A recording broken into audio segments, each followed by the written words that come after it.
Now who wanna move crossing on? Now who wanna move out on? If you got stripes and you let the city know you rock 'em, yeah we got 'em, yeah we fought 'em. Like that black and orange Apollo, bingo bottle, never stop it. To the beast and know 'em. Who they rockin' with the diamond stripes, flossing on the ring. Cincinnati, she's our queen, we gon' show the world who king. Orange in the day, black in the night. Stripes in our veins, sparks gonna fly. The beast is awake, orange, black and white. Cause when the jungle come alive, who day we ignite. Welcome to Bengals and Brews and Rally Round the Natty, basically, because we got Santori Miles who's spicing it up tonight. Special 8 o'clock episode on a Tuesday. Very random, right? Well, it's not super random because Gold Star's got a new menu item. Gold Star, a great partner of Project Game Day. Shout out Project Game Day. Had a great event there. Gold Star was very awesome. Those conies went like crazy, as they tend to do anytime they're anywhere. So we really appreciate, the support and everything with them. And go ahead, Greg. And also, quickly, Midwest Best Barbecue was good there, too, with us also. Just want to throw that out. Yes. And he will not be putting any Midwest Best Barbecue on this, but he may be spicing it up even more because Santori's crazy. If you guys don't remember, if you didn't tune into that one, this man did the one-chip challenge live on a stream one night, and he almost died. Yeah, his light was flickering on and off. It was crazy. It was crazy. And I also see him try this hot, spicy chicken sandwich where he had to put on gloves, and I don't know how Santori does it. Did you fix your audio, Greg? No, God damn it. Every time. Every fucking time. God damn it. Ready. All right, so you're gonna give it a try. This is new. Hellaciously hot, spicy chicken sandwich. There it is. From the Gold Star. It's got ghost pepper sauce on it. Pretty slathered up. It's got some pickles on it. Smells good, looks good, looks like chicken. Here we go. Moment of truth. Here we go. And we'll talk some draft. You come for the Gold Star, come for the eating challenge. Stay for some draft. My wife's home. It's got a good little kick in the back from the ghost pepper. It's a good chicken sandwich. Breaded well. Tastes good. Feels good. Ashley's home. I like it. 10 out of 10. Is it something, Santori, is it something I could eat? No. Nah. Greg, you struggle with milk. No, I drink milk all the time. What are you talking about? No, used my app, did my BOGO, got 2 chicken sandwiches, but my wife's bringing some accoutrement over here, and we're going to make it a little hotter, have some fun with it. All right, you got to even explain what that is. I'm not a super spicy person. You know how I spice it up? Hot tamales or barbecue pork rinds. That's the only spice in my life. I don't know what that is. That just means other shit. You're making words up. I'm not. So we're going to make a fun little sauce here, and we're going to see how hot we can make this thing with just normal shit I have at home. I say normal. You should have got the one chip challenge. Put the one chip into the sandwich. And really, first is gochujang, which is fermented Korean chili paste. Ooh. Gochujang. He's making up words. We're going to make a paste with it.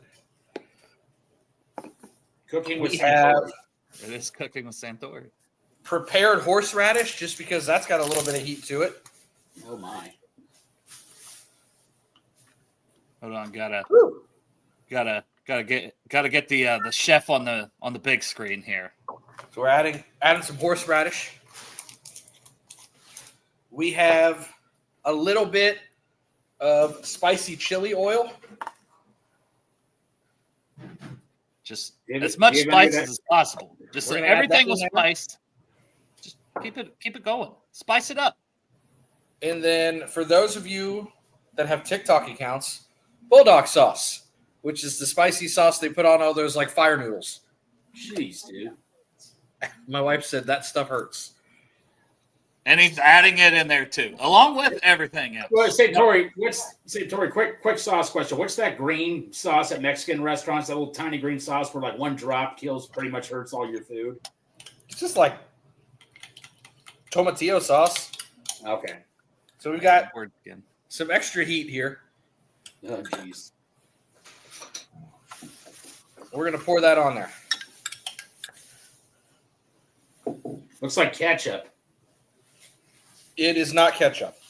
See, can you move your screen down? We got to prove to the people that we got to prove here, bro. This believe me, you won't have to prove. It is all on there.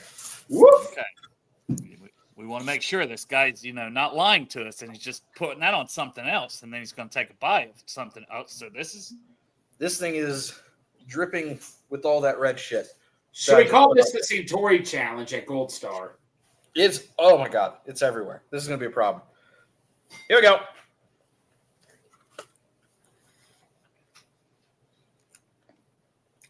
A little bit more heat now on. That's what we wanted, though. That's what we want, man. It just tastes like Korean fire noodles now. That's not good. There's too much sauce. It's everywhere. It's a mess. It sounds like that one sauce completely takes over when you put it on anything. Yeah, whatever I just made is pure ouch. And it is all over this sandwich.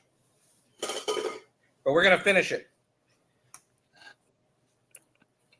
Santori, if I try one of those spicy chicken sandwiches, can I get out of that bed I owe you with La Rosa's? Do what, Greg? If I try one of those sandwiches, can I get out of that bed I owe you with the whole Camp Scattaboo thing? Sure. I don't know, man. Yeah. He's going to hate himself in the bathroom, but the bathroom will hate him. Ash, I need a napkin. It's going to do some damage. I'm sure. Help! It's everywhere. Don't rub your eyes. That would be a bad move at this point. Everything on here just turned like toxic brown. My hands are stained red. Toxic brown is also what's going to be coming out of your asshole when you're done with it. Probably. Hi, Ashley. Hi. Ash, I need more than a quarter. Help. And Pork Chop says, rub it in your eyes, you little bitch. But that's with love because it's from Pork Chop,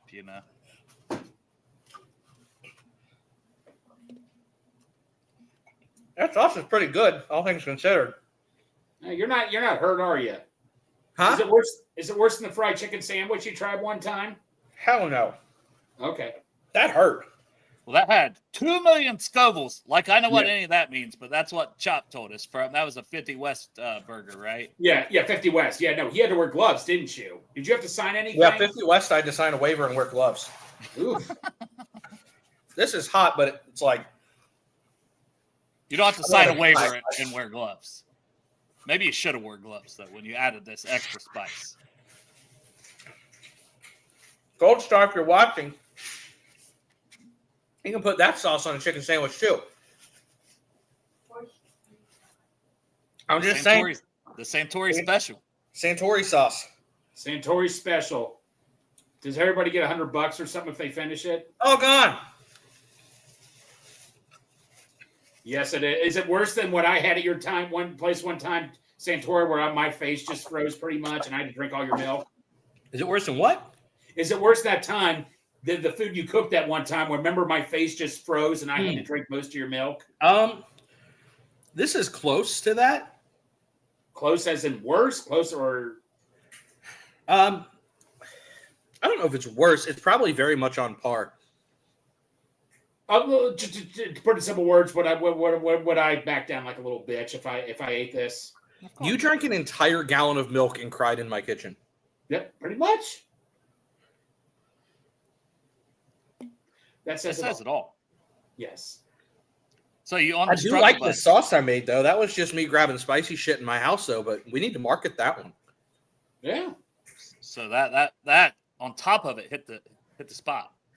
So yeah, that was solid. So if anybody gets this Gold Star spicy chicken sandwich and they're like, I need more heat, you DM Cincy Suave Santori. Okay, that's it. I'm going to go try this sandwich sometime. I'm not so scared. are you going to try it with the added sauce? Hell no, I'm not going down that road. I got to get over two things: the chicken sandwich and my fear of cats. Derek thinks you're struggling. I've seen him so much worse that to me he's not struggling at all right No, now. Santori, when you took a bite of that fried chicken sandwich, you were done, man. You were crying like crazy. Yeah, so the one at 50 West, because that was signing a waiver and everything. You barely took a bite and cried. I took one bite, my eyes watered up, and I looked at Greg. I was like, I'm done. And I set the sandwich down and walked away. Yeah. I knew what I was getting into. You had to. Did you have to get something to drink? I mean, like, dude, I've never seen you. Oh my God, I went through like 4 milkshakes. Like I was so screwed after that. That hurt. Damn. So how long before you're going to have to hit the toilet? Oh, yesterday. Like I'm ready. Well, but what about the draft? Are we now we got to talk draft. We got to see how long. All right.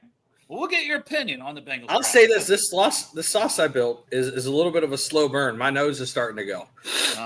We're gonna see. And as you're talking about the draft, just how long he can talk about the I'm draft. slurring my words as we speak. We're gonna see him slowly dive into the abyss here. Well, Santori, my stomach's still hurting from push-ups at your barn. Yeah. So Greg started doing this bet where he was going to do push-ups every single time he got a pick wrong, right? Which started with the first pick.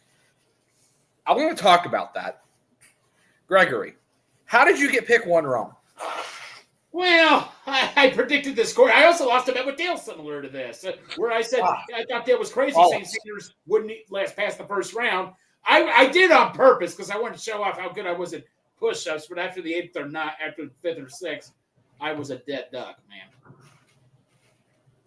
Well, your dad's floor was slippery. It was hard to get my feet properly positioned. Yeah, because you're wearing socks and sweatpants. You were sliding all over the place. Yeah, I know. Well, I was wearing short. Yeah. Looked like you were covered in KY.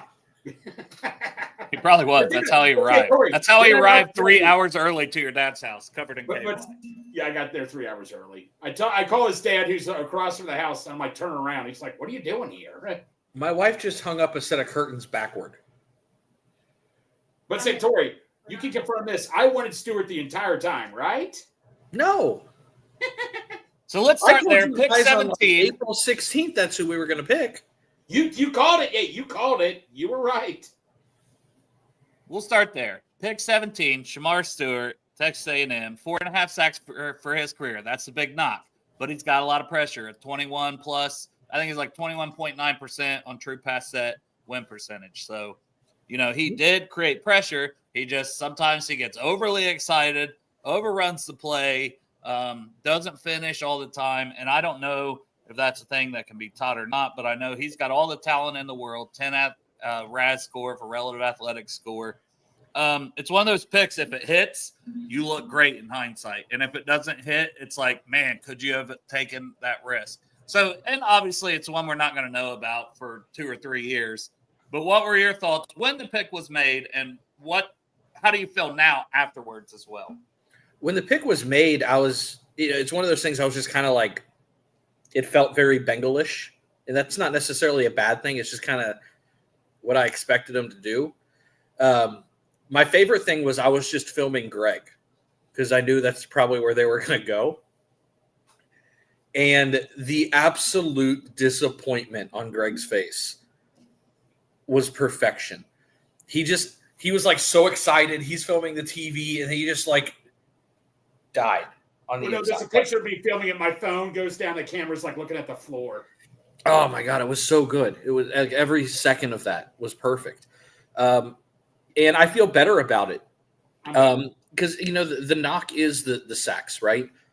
And I know you're going to have more answers for this than I am, but one of the things that I did notice, I did turn on a little bit of film. He wasn't just a wide 9 pass rusher. They had him doing all kinds of bullshit, quite frankly. Now, 1.5 sacks is still low, even for all kinds of bullshit. But that it didn't help. It didn't help. Really have anybody blowing anyone away. Now, the thing that you do notice is he is a little bit out of control with the pass rush. Unfortunately, he's out of control once he beats his block, which maybe that's a fortunate thing. Because beating the block is typically the hardest part, and that doesn't seem to be too big of an issue with him. He probably just needs to dial back a little bit. He needs to break down more. But the things that you can't coach are all there. And that's what makes him really exciting. I mean, that's actually a compliment if you look like Alan from The Hangover, to be fair. I get that a lot. Oh, here's a fun story. Back in my substitute teaching days at Reading High School, I was there when they were having some kind of student event. You know, there was some kind of assembly in the gymnasium, right? Some kid got a picture of me when I was teaching in front of the class that day and found a way to put it up on the Jumbotron in the gym in Reading's gym and said, "We are being taught by Alan from The Hangover today." And it went out to the entire school on the Jumbotron mid-assembly. And I just kind of looked at it like, well, guess I got to live with this forever. At least for all the people there. Yeah, at least for the 400 kids that were in that assembly. But Santori, now I'm going to ask you this question. Texas A&M. I keep hearing that he wasn't coached properly. They say Texas A&M has a bad knack for coaches and all that. Is there any truth to that, or they have what? Sorry, bad knack for coaching? Yeah, at Texas A&M. It's not that the coaching is necessarily bad. It's the way they ask their guys to play. They're not. It doesn't help them with getting sacks consistently or pressure as much as when you have the amount of guys on that line get drafted that they do. And I'm going to throw Walter Nolan in that mix because he was part of that program for a while as well. Mm-hmm. Smart Turner, second round. Nick Scowerton, you've got Jackson. You've got Nolan, you've got Stewart, and they've had other guys in the past too.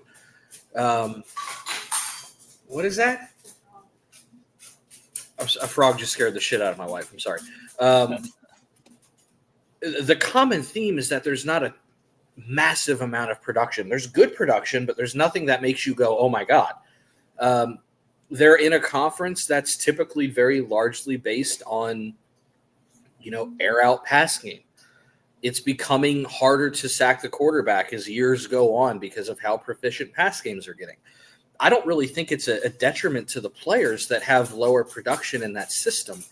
A lot of guys get drafted on traits. A lot of guys get drafted on beating blocks. I just think that what they're asked to do in that system at Texas A&M isn't necessarily conducive to how NFL schemes work.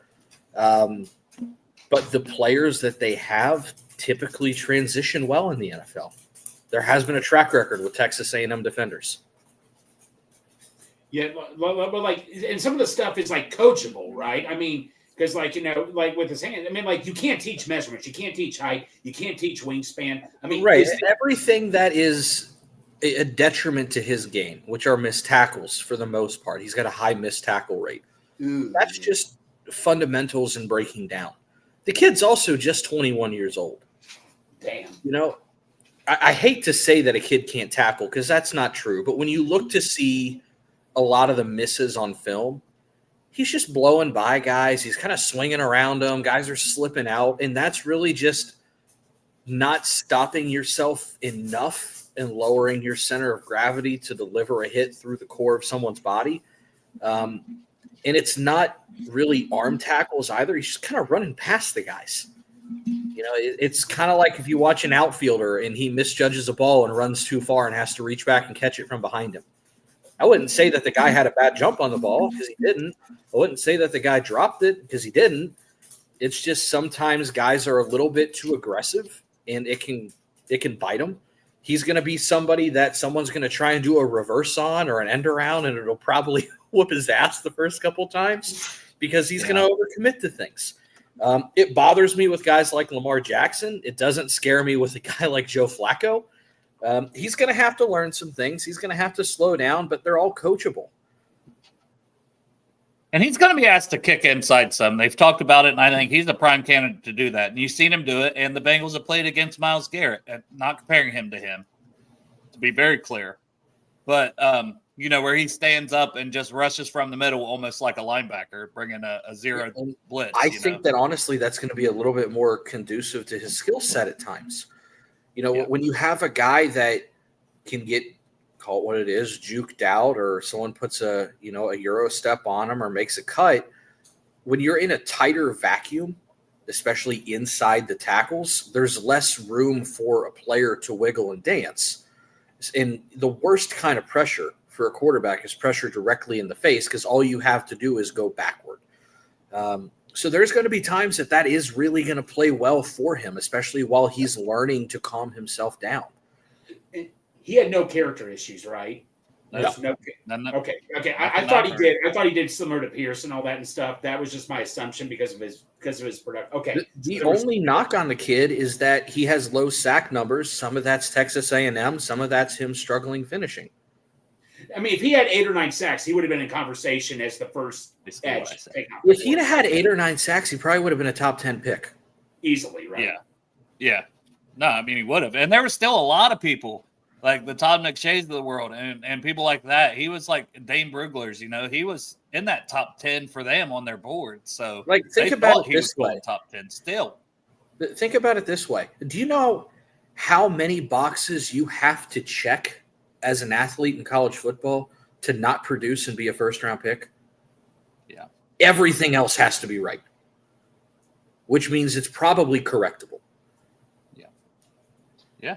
And they're banking on Jerry Montgomery, Al Golden. It's the reason, and the new linebacker coach, not that that's that, but that'll transition into the next player, that we're going to talk about here with the second pick at pick 49. They're banking on these coaches to get the most out of these guys, one being the new linebacker coach. And at pick 49, maybe it seemed to touch early. 75th on my board goes at 49. But that's not crazy. As I mentioned, he was in that second, third round column because guess what? He was the third linebacker. And usually get in that second round, that's when a lot of times teams will take their linebacker. You may see one go in the first, and it was Jihad Campbell toward the very end of it to the Eagles, who traded up to 31 from 32. But very end of the first, Swessinger goes with basically 2 picks later to the Browns at the start of the second round.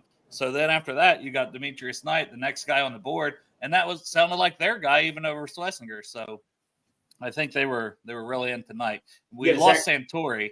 Yeah, no, Dale. They had Mike the hot, fiery poops already. Well, Dale, Mike Potts, this guy was like, I was sending you text, you guys text tweeting.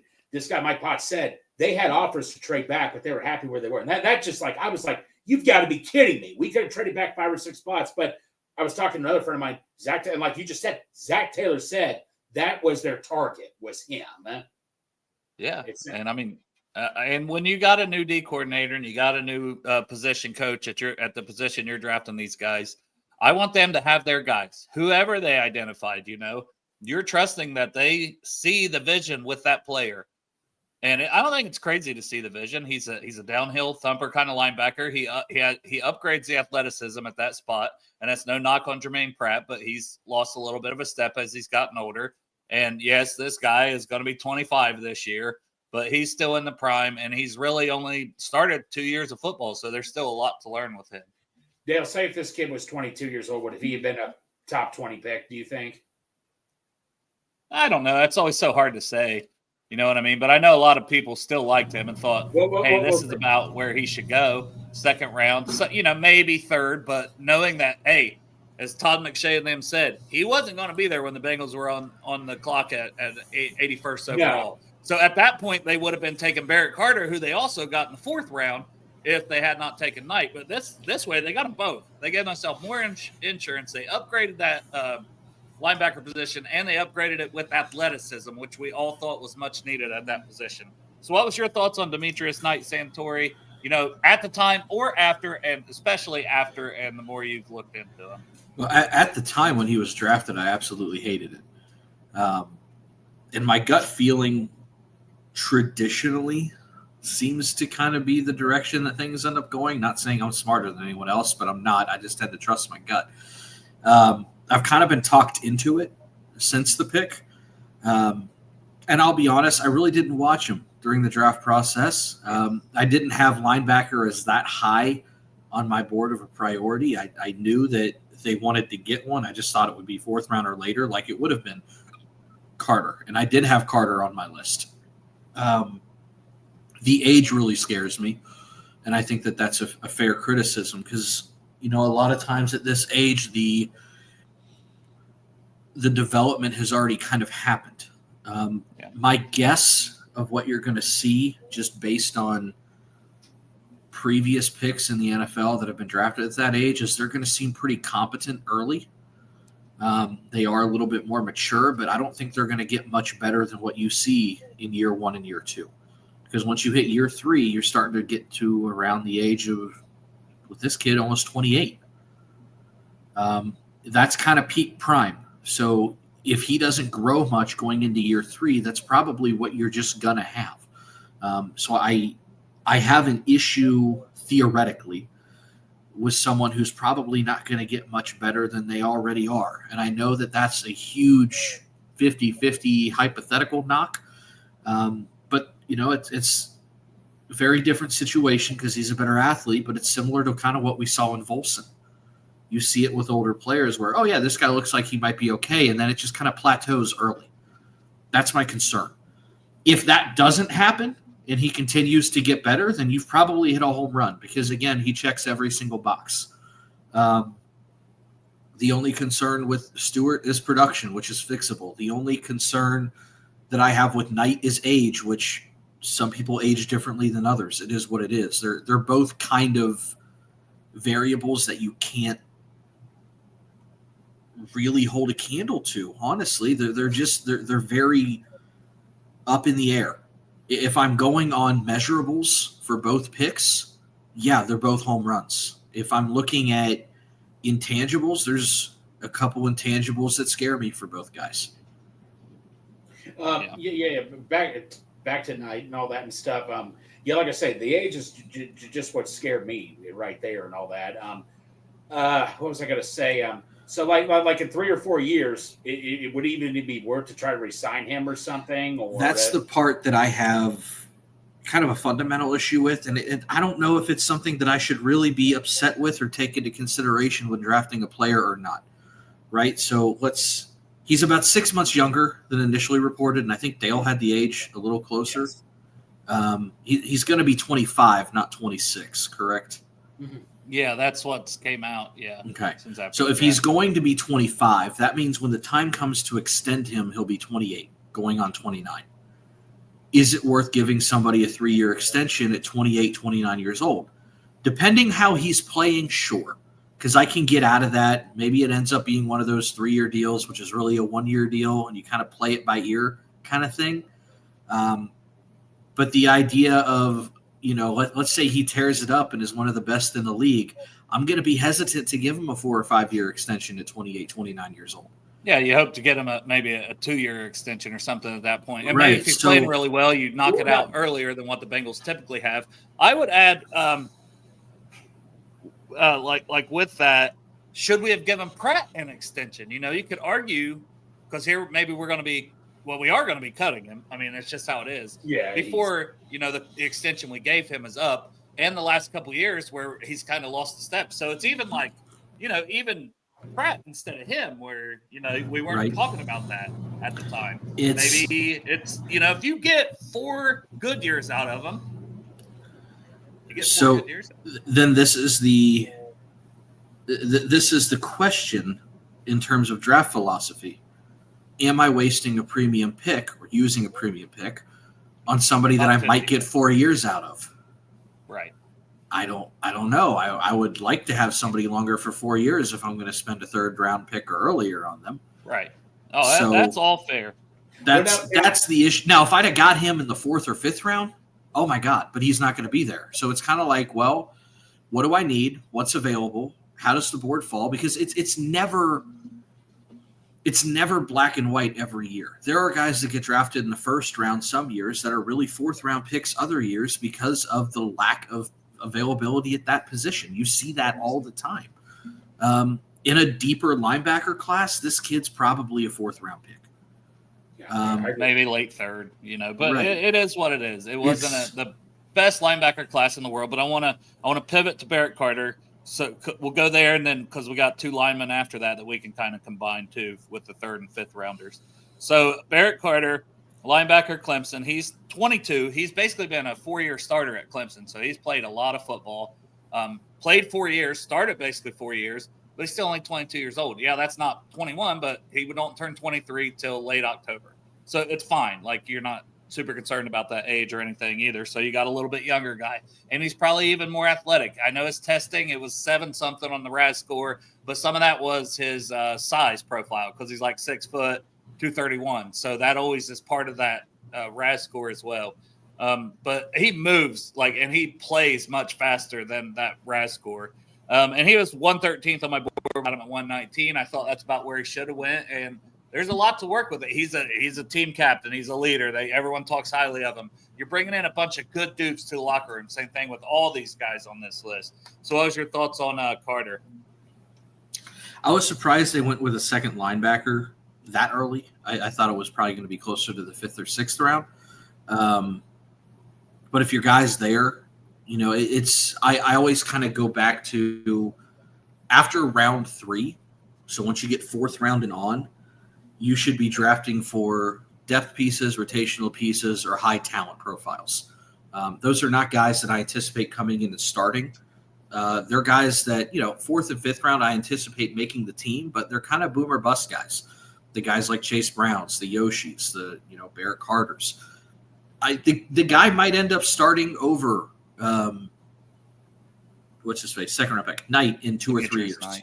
Yeah, and Demetrius Knight in 3 or 4 years, 3 years maybe, depending on how he develops, because that's a big thing with this team is development. He could be starting because that athletic profile's there. When they go 3 linebackers, he might be in there a lot early even. I mean, he got Warren Burks too. Blitz packages too. He can play. He looks like he's apt to blitzing. It looks like he did that well. Again, some film I've watched, not a ton. The big thing is, though, you lost Akeem Davis-Gaither. You're going to lose Pratt. You needed to fill out that room with those guys that can come in and fill those roles. And those are the profile for the guys that they're replacing. Knight had about the same profile as Pratt. He's a little bit more athletic. And Carter had about the same profile as Akeem Davis-Gaither, maybe I think he's a touch bigger because Gaither was a smaller linebacker coming out. But they kind of just are going to slide in and fill those roles. And anytime that you can fill them with guys that don't cost you money, hate to sound like a cheap GM, but it's a win. Is Carter going to be your QB spy for Lamar pretty much? I don't know. I'd have to see him play a little bit more. I think it's too early to tell. Ideally, it would be somebody like Dax Hill, but that's a conversation for another day. And we'll move on to the O-line because I don't want to go super long on this one.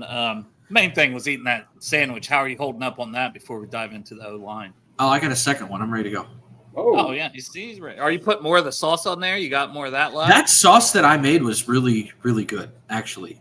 Had zero intention on it tasting good, but it did. So maybe I'll try it. If anybody wants to bottle a hot sauce, gochujang, chili oil, horseradish, and bulldog, and then give it a mix. And it's got some good zip to it. There you go. Boom. Dylan Fairchild, we took in the 3rd round. Not the Georgia guard many expected, but you got him in the 3rd.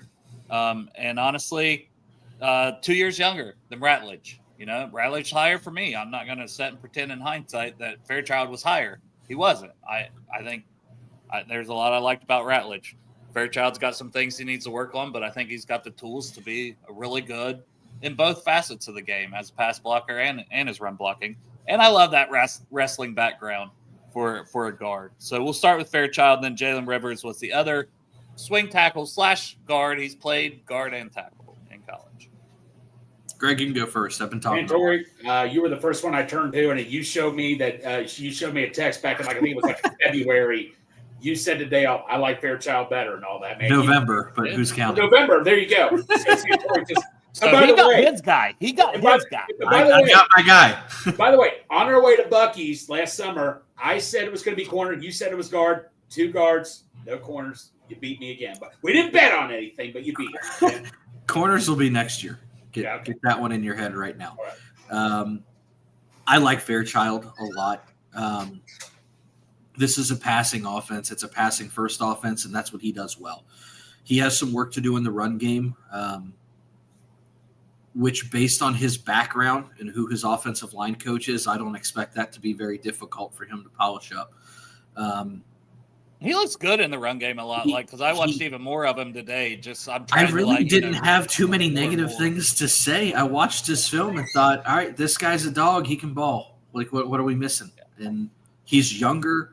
He's just now getting ready to turn 22. He's another 21-year-old. I can't remember how well he moves laterally for like pulling guard stuff, but pretty good. Good. Well, I was just like I said, watched more today, and I was like, boy can move. I don't have anything negative to say about him. That's a home run pick to me. I'm going to be very disappointed if he doesn't pan out. Plus, his nickname is Pickle. Like, what? There's nothing to dislike about this man. Not the love. Chop. Shirt alert, Chop. Pickle. So, yeah, that's a guy we'll probably talk about more and more because he's going to be right in that mix for guard. So we'll have shows about O-line, and we're going to talk a lot about Dylan Fairchild. Now Rivers, I think, swing tackle sounds like, but also I want him in there competing and getting reps. I mean, it's a guy who moved back and forth between left tackle and left guard during the same games, not just the season, all the time for Miami, Florida throughout this season. So he's played right tackle, left guard. Now, he hasn't played right guard if you're thinking he's going to be right guard.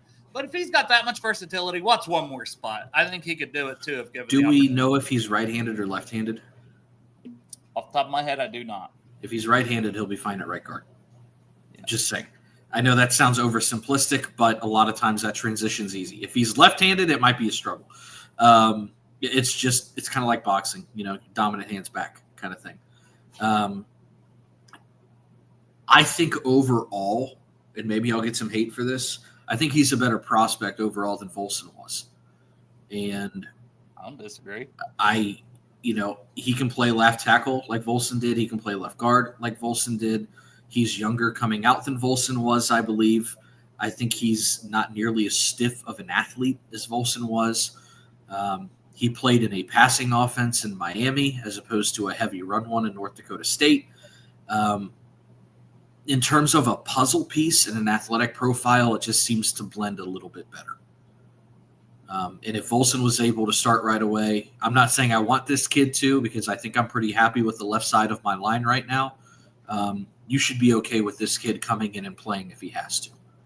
Yeah, and I mean, we know injuries, right? They hit us hard on the O-line. They seem to hit us hard every year, not just last year, but the Super Bowl run, all these years. And having a guy who has that much versatility, I love it. And it's a fifth-round guy. And to me, he was, he could have went in the fourth easily. That's where I did mock draft and had him almost this whole time, fourth round. He's probably a better prospect than Volson. He's a better prospect than Jackson Kirkland was. He's a better prospect, in my opinion, than Cody Ford was.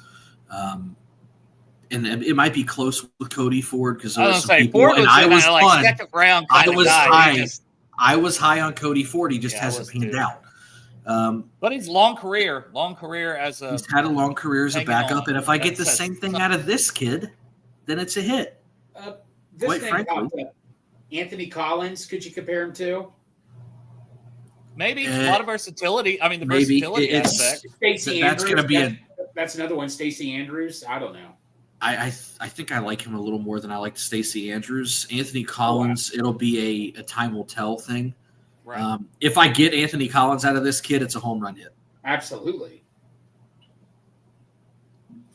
I agree. And we'll wrap it up here with this last pick, Taj Brooks. We didn't know if they'd go running back with Zach Moss back, but I don't know if we know what Zach Moss is where he's going to be at with this next thing when the season starts. But we saw some of the contract details come out for Zach Moss, and it saved the Bengals money by reworking his contract. So it's a good thing. Don't know what they're doing with the money, but it still saved them money. Taj Brooks, though, little bowling ball. I like this guy. I like him quite a bit. It's just a loaded running back class. So maybe I would have personally taken a Damian Martinez there because I really liked him. But I like Taj Brooks a lot. I think he can be a short yardage guy. He's one of the better blockers. He's much better blocker than Damian Martinez. And the Bengals wanted somebody that can do that. Samaje Perine, yeah, he's back, but he's not going to be here forever. He's a year-to-year thing as it is. So I like Brooks, and I like that combination there. And if you need him to give you 20 carries because of injuries or this, that, and the other, he's carried that workload over 1,500 rushing yards each year the last 2 years. So a lot of production from him. I have a comp for him, and I don't like doing comps too much just because I think that it gets convoluted. And it's not in terms of height, weight, speed. It's more of a running style than anything. He reminds me of Kareem Hunt. Wow. And I think if you get Kareem Hunt out of him, then everybody would be very, very happy. And Kareem, for the most part, early on was a feature back, and now he's pretty much a rotational guy. But even if you get late stage Kareem Hunt out of this kid, compared with Chase Brown, I'm all 100% for it. Well, Kareem Hunt was more of a speed back, I thought. Kareem Hunt was a little bit of bowling ball. He's 5'11", 220 when he came I was out. ready for I was ready for D.D. Dorsey here, but I'll take Kareem Hunt. No, he's a lot closer to Kareem Hunt in my eyes. And he'll juke guys too. Like, I mean, he's not just going to run you over. He will make guys miss in the open field. His lateral quickness is, for a guy that's, and I've seen all kinds of sizes. I've seen 215. I've seen 229. I think he weighed in to test better, and he did test well. He tested with 8-something RAS, but his listed weight was like 230 for most of his career. And I think he plays closer to 230. Let's cut the at difference. 5'9", at 5'9". Let's cut the difference and call it 223. Let's do it. 223 shouldn't be able to move as quick as he does left to right. And, if he's got a low center of gravity and a little bit of quickness, all that's going to do, even if he's not a guy that gets, those giant slash runs and the home run hits, even if he's a guy that's just, short yardage, body blows, whatever, right? All that does is extend the ability, health, and career of Chase Brown, which ultimately is your playmaker. Chase Brown, I love him to death, doesn't need 25 touches a game. No, because you're going to run him into the ground, and an injury is going to happen, and then what? You want, and if you're talking playoffs, you want to. I like the idea. Hopefully, Zach Moss is healthy and having 4 of these guys and actually giving them carries and letting them rotate. Like I think that's how it should go with running backs. So we're going to cut down the tight end. So Gesicki, I know he's a slot, but it's going to be what Gesicki. Great. I don't think Grandy's going anywhere, and Sample's not going anywhere because of the blocking that those guys do. So there's 3, and then I think the battle, because they rostered 5 last year with McLaughlin. He just, so it's going to come down to him. Does he take a step, and then does Hudson beat him out and stick on? But Hudson's almost 30 years old, so I would say Hudson gets canned. I would say, good chance. McLaughlin and Grandy is going to be kind of a practice squad call up by situation thing. Maybe. And I really do, and I know I'm biased, I really do think the kid from West Virginia is going to push for a spot. Even if it's practice squad to call up, I really think he's going to get some time. Okay, Cole Kiner. Santori, I looked him up. I had to look up like on an old Cole Taylor. Is that Cole Taylor? Yeah, he's he's big. What is it about him? Like I said, no, he's 6'7". He is a smooth route runner. He really is. He's not a burner. He's a little bit of a long strider. He's got an excellent catch radius. He looks like he can make some contested catches.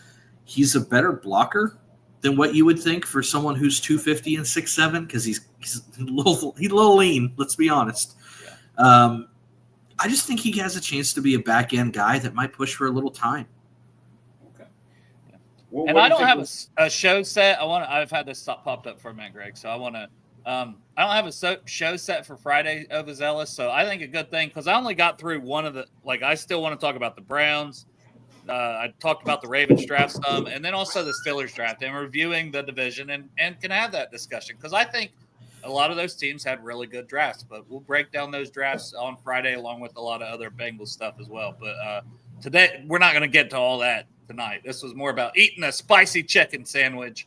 And then we're going to talk a little bit about the Bengals draft. But I think all your concerns are valid. And I know a lot of people didn't like the draft. But I see the vision with each pick. And there was no pick that I go, well, this guy was a 6th rounder on my board, like Cordell Volson that they took in the 4th. There was nobody that I said, this guy's a 6th rounder, and they took him in the 2nd. And I still love you, Drew Sample. You've had a nice, long career. But that's not a guy I would have taken in the 2nd round, personally. I still would go back and not take him in the 2nd round. I would have taken A.J. Brown. I would have never traded down. But that's another story for another time.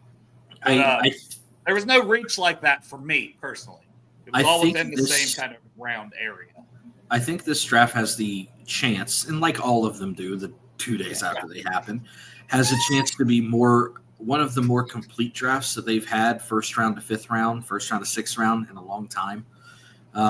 Even going back to the 2020 draft, it looked like they hit on almost every single one of those picks for a long time. They all contributed for the most part in a big way. I know everybody is, gung-ho about Jamar Chase in 21 and Evan McPherson, but outside of that, there were some little picks in there, not to mention Jackson Carman, and Osai has kind of worked out. And after that, it's we don't know what we have out of Murphy yet. We don't really know what we have out of Dax Hill yet. Jordan Battle and DJ Turner are kind of in the same boat. So you've got quite a bit of picks over the last 3 or 4 years that we've invested heavily in that, not saying that they've busted, but they haven't hit the full potential just yet.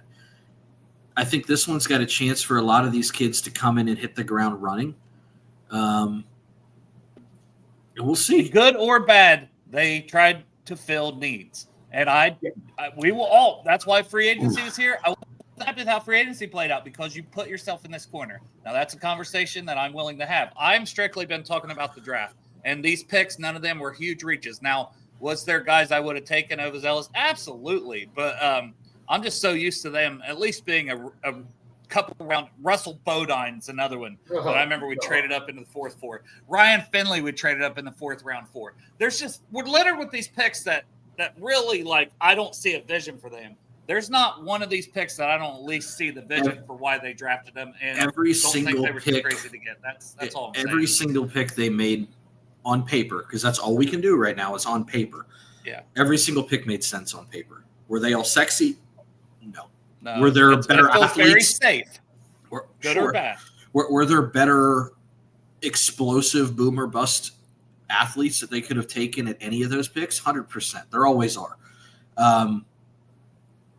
I think they could have done far worse. I really, really, really do. They needed guards. They needed to fill out the linebacker room, and they could have used a little bit more juice at running back. You fortified the trenches, and you fortified your linebacker room. We've talked about this on your show and my show several times, Dale. The way that you build teams, whether it doesn't matter the sport, any sport, the way you build your teams is strength in the middle. Guard, defensive line, linebacker. That's what they hit on. Which, to be fair, is my biggest complaint is we still don't have that 3-tech pass rushing type D tackle that I'm like, yes, we got him. Because I've been begging for years. Sure. So that guess what? Guess what is going to be at the top of my list next year. And I'm going to be begging for one again next year. I can already tell you that now. But that's my biggest complaint with this draft is that we still haven't got that. But it sounds like it was going to be Walter Nolan. Yeah, it sounds like it was going to be Walter Nolan. And that's the one thing that I'm happy about is in the past, when their guy's been picked, they've kind of panicked. And we didn't have a Frank Ragnow situation this year. They still got a good one after their guy was taken. So when I tell you it can be worse, trust me. Were there a little bit of reaches? Yeah, maybe around here or there. But in the grand scheme of things, if you got somebody going between 80 and 110, does it really matter if they were taken at 75? Not really. They'll probably be fine. It's a very safe draft. It's not a sexy draft, but it fortified a lot of the issues that, quite frankly, were the reason they didn't make the playoffs last year. They got a pass rusher. They addressed their line. And the biggest two thorns in our side on defense, and I'm going to put them ahead of Geno Stone, they couldn't rush the passer with Sam Hubbard. He was statistically one of the worst players in football last year. Love Sam. Went to high school with Sam. Is what it is. And Jermaine Pratt couldn't tackle a fucking traffic cone. If you fix those two problems over the course of the year, you might win 1 or 2 more games and you're in the playoffs. You might not have to put up the points that you did on offense. You might not have to rely on Evan McPherson to constantly try and hit kicks in the fourth quarter and overtime. You just put yourself in a little bit better position, even if it's just one more stop on third down. Just continue to harp on the fact, that the development on the picks, Jordan Battle, because I still think he's a good player. Dax Hill and all the different – I know he was injured last year. Miles Murphy, like guys that we weren't seeing, and they weren't being either developed or given opportunities to even go in there and make mistakes more often and grow. And that is what I want to see more of, and that's why we have that turnover on the D. So I just harp on that, and if they got their guys, I'm going to trust it. And hey, when the season rolls around, and if these guys are all sucking ass, I'm going to be on here saying, well, they swung and they missed, and here we are. We're in trouble again. Well, and I do want to echo something that John Sheeran said. I believe it was John Sheeran put out there that whoever they drafted on defense was more or less going to be who Al Golden wants. So a lot of this is banking on his development and his picks. His vision. If it don't work, I don't know how long of a leash he's got. Because Joe Burrow's career is ticking, and they don't want to mess around with that. Go ahead, Greg. Santori, I asked Dale this question also. We had a lot of good undrafted free agents. Say if we had a 7th round pick, who do you think that 7th round pick would have been out of all of our undrafted free agents? So are you saying that I have to pick one of our UDFAs to go in the 7th round? Yeah, just say. I asked Dale this question, so I'm just asking you because we had some good ones that were very draftable, maybe even the 6th, almost 5th round. Like a Seth McLaughlin. I was going to say the answer everybody wants me to. The answer everybody's going to want me to say is Seth McLaughlin. Howard Cross, but like Dale said, I don't know. It's so hard. He would probably say his guy. He would probably say Cole Taylor from West Virginia. Cole Taylor, you would say. Now, it's so hard with UDFAs because if you're a UDFA, the entire league knew you weren't going to get drafted for the most part. Because if people were concerned that Seth McLaughlin was going to be drafted and we knew he was going to be healthy by camp, with his pedigree, he'd have been drafted. Right. So it's one of those things of, do you spend it and guarantee that he's your guy? Or do you go somewhere else knowing that I've had conversations with this guy, I think we're going to sign him?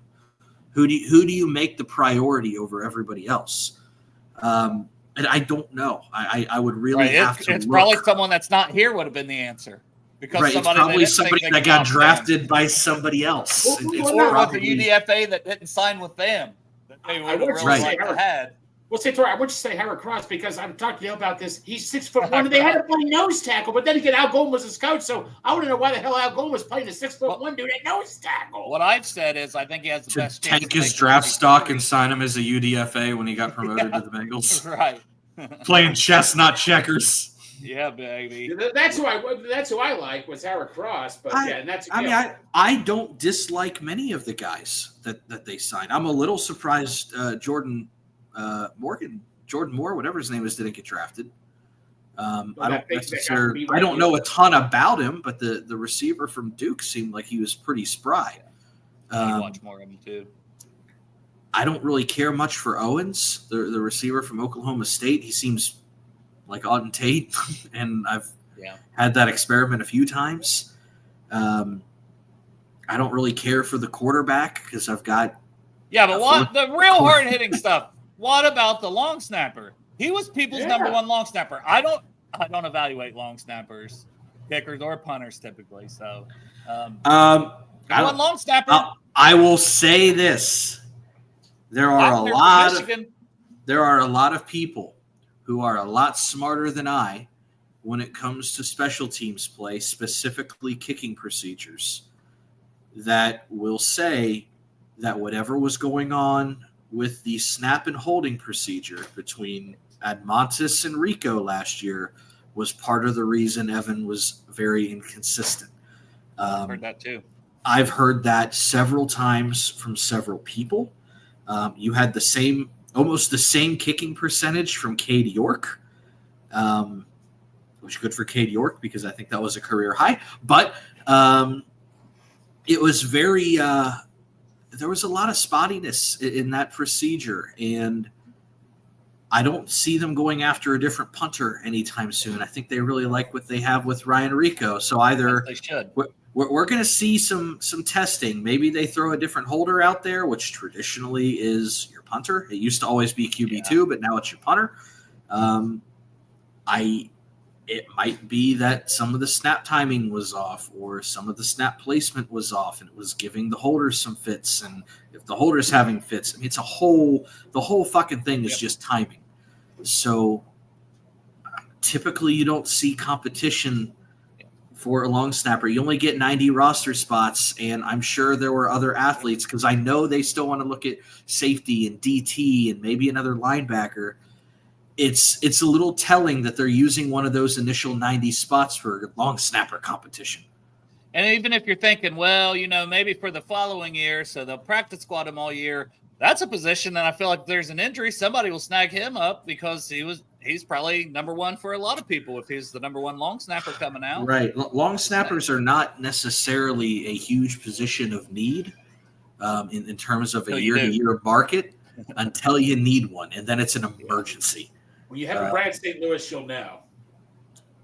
Right. You will know. What's your best friend doing anymore, Dale? Where's I haven't heard from him, man. He ghosted me. Where's he at? I don't know. Probably living that married life. Hopefully, he's coached that football team of his sons to be better 0-6, like they were that 1 year he coached him when he came on here. I just shout out Clark Harris, forever the GOAT. I have a feeling that they are not thrilled with how that procedure went. There is a lot of respect for Darren Simmons, and you're not going to sign a guy like that without having some influence from Darren Simmons. So if Darren Simmons wants to sign a long snapper, that tells me enough. Yep, for sure. All right, guys, we've been on almost an hour. We didn't plan on doing an hour, but if you want to watch Santori eat a chicken sandwich and spice it up, or go get your own. Really have to go to the bathroom. It's go poop. And I appreciate everybody tuning in. We will be back on Friday. I love you all.